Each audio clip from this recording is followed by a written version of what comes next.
So yun guys, napakain na natin sila. Ayan po si Baby Jessie, si Baby Orange. Distansya po natin kasi si Puti guys nagwawala. Nilulusob niya si Baby Orange, ito hindi naman.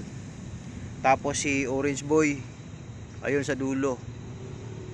Inaaway ni Puti. Pero si JC hindi naman niya inatake. Si Baby Orange bilis makatakbo. Takbo kagad siya. Tapos si Orange Boy yun yung inaaway niya talaga.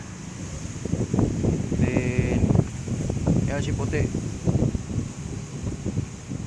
Sabi nilagay ko sa kanya ng pagkain. Oh, si JC busog na ata.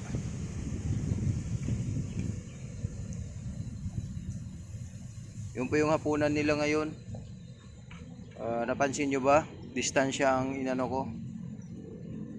Kasi nga, mainit ang ulo ni Puti.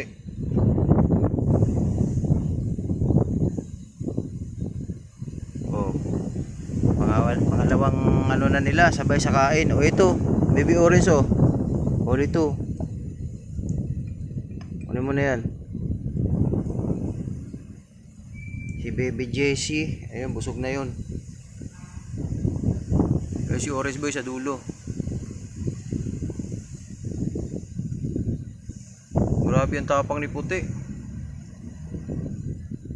Takbo si Orange eh. Busin nyo yan.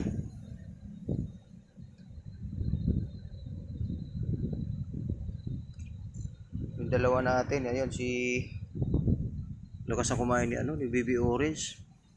Si Jessie, ayun si Jessie busog na. Nilinis na si Jessie. Ayun, nilinis ko ulit yung mata niya. Pinatakan ko nung gamot sa mata. Tapos pinunasan ko ng wipes. Excuse me. Galing-galing naman yung bulinggit natin na yan. Kikisabay na ng hapunan. Pansin nyo guys, si Baby Orange ang laki ng paa. Malaking pusa to si Baby Orange. Mas malaki pa siguro to sa tatay niya.